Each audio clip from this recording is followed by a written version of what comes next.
All right, welcome back to the channel. So, Angel Garcia, who is the trainer and father of Danny Garcia, who will be fighting Errol Spence Jr. in Dallas this weekend for the WBC and IBF belts, absolutely crossed the line yesterday in some comments that he made about Errol Spence Jr.'s family and team, and I'm going to respond to him in this video. Basically, he says that he doesn't think that Errol Spence Jr. is all there and that the people around him are really just there for the money and are throwing this guy away. I thought that was over the line. Let's talk about that in this video.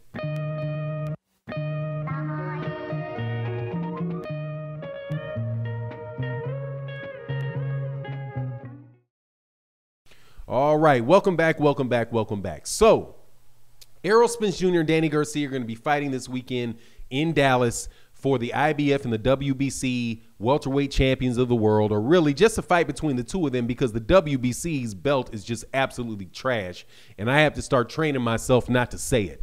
But I'm not quite there yet after 40 years of being brainwashed into believing that these sanctioning bodies are real and that they really are trying to make the best fights. I've now given up on that, but yet I'm still stuck saying WBC. But in this video, we'll talk about something that I think is just a little bit, over the top from Angel Garcia.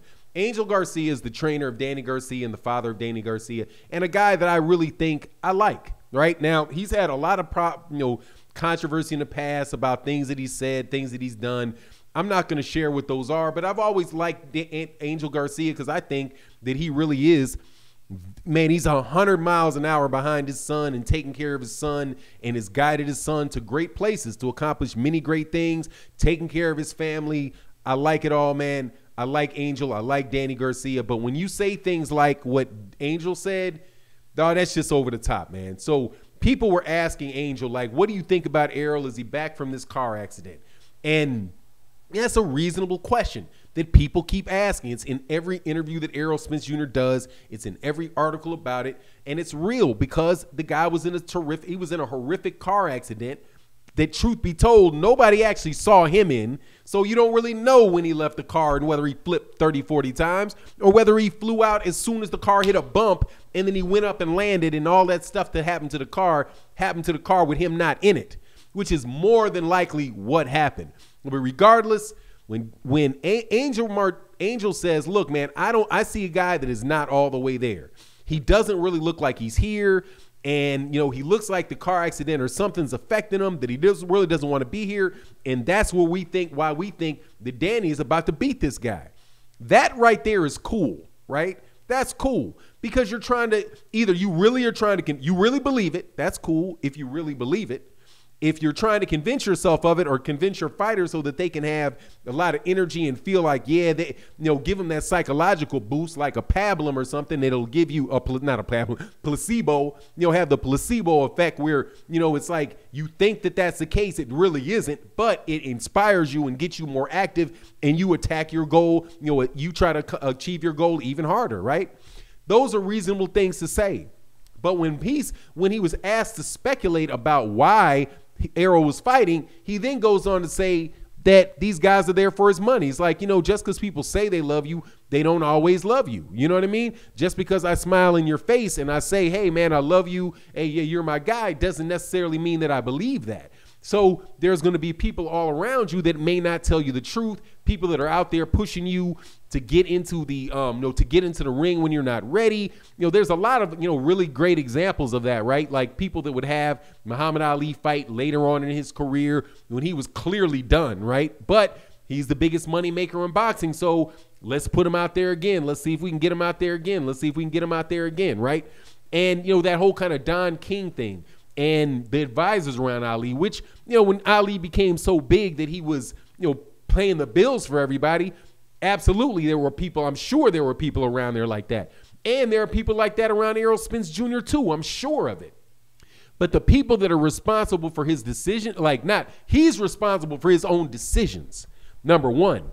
And if you listen to what Derek James has talked about, and I've talked to his father, I've talked to Derek James, I've been in those guys' camp when these guys are working, and I can assure you of something out of that camp. Errol Spence Jr. is the boss. His father ain't telling him whether to fight or not fight. Derek James isn't telling him whether to fight or not fight. Errol Spence Jr. is telling Errol Spence Jr. whether to fight or not. And the reason that I know that is after long conversations well before this accident with members of his team. His father, who's the guy that you'll see whenever Errol is in the corner, his father's the guy that puts the water in his mouth, right? A bald head guy, a little taller than Errol, always in the corner. Told me multiple times, hey, Errol works out when Errol feels like working out. Errol will do this when Errol wants to do this. And he said from a very early, not from an early age, but from early in the boxing, his father was always like, look, you're in control of your own career. You have to be self-motivated. You have to get up and do the work. And his father's not the type of guy that's going to sit over the top at him and yell at him and tell him the things that he needs to do. He's going to be like, hey, Errol, if you're not taking care of business, these things are going to happen. And then Errol's going to decide whether he's going to take care of business or not, and his father's going to be there to support him. You hear that from Derek James as well. Derek's like, look, it's not my job to tell my fighters who they're going to fight or not fight. Errol's the one that said that he wanted to fight Danny, and he wanted to fight Danny because he figures, hey, if I fight Danny Garcia, if I can't beat Danny Garcia, then, something is really, really wrong. He just feels like he's that much better of a fighter than Danny Garcia, and then even if he's 70%, he can still beat Danny Garcia. That's what he said in his interview. Those are all Errol Spence Jr.'s decisions. That's not Al Heyman telling him to fight. It's not his dad telling him to fight. It's not Derek James telling him to fight, right? You can even look at the way Errol Spence Jr. he used to react to Terrence Crawford. I'm hearing it a little bit different now, but out of his voice, because I think Errol's starting to see some things that people are talking about. But even then, he's like, yeah, I want that Terrence Crawford fight. Nobody in the PBC necessarily, I don't think, wants that Terrence Crawford fight. And it could be because of whatever reason you want to give, that the PBC doesn't think Errol can beat him, or that Terrence Crawford is not bringing enough, there's not enough monetary incentives to have them fight out of it other than an in-house fight, right? Because they've got just as good matchups that could be done in-house as the Errol Spence Terrence Crawford fight. And that's kind of the truth, right? Because Canelo Alvarez versus Errol, that's pretty much going to be an in-house fight because Canelo Alvarez isn't going to take a promotional cut, right? He'll come in there and there's not that extra promoter. It's just the fighter. Same thing for Sean Porter, rematch, that would do well. Same thing for Keith Thurman that Errol Spence said he ain't having, but that would do well. Same thing for Manny Pacquiao. If he fought him, that would do well.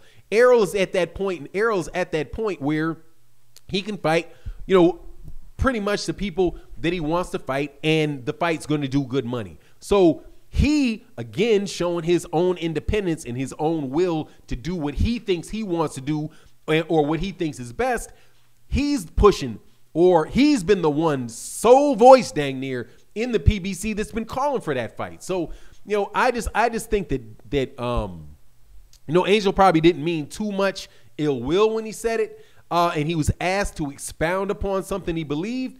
But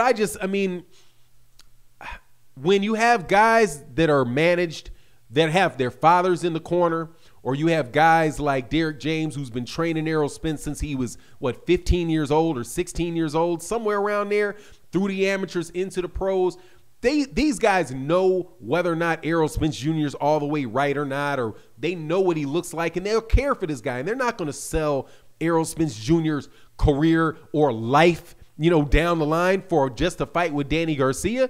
They would, I believe, if they felt like it wasn't right, they might have taken a couple extra months and be like, no, let's not quite do it. Now, Angel is saying that if they had done that, the WBC would have stripped him.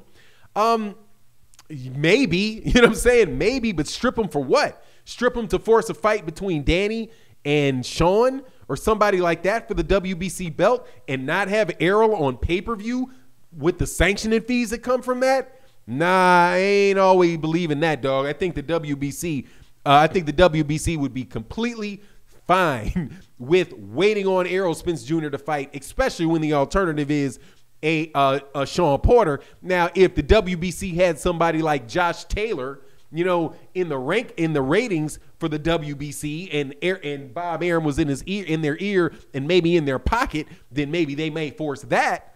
But I don't see it the way that Angel Garcia was saying it. But regardless, the overall point of the video is, nah, man. Errol is if Errol is not ready or something's wrong in this fight, it's really going to be something that they discovered in the ring. It's not going to be because of anything that they've seen in the, since they started working out in February. You know what I mean? But anyway, that's my take on the matter. You let me know yours. And with that, I'm out.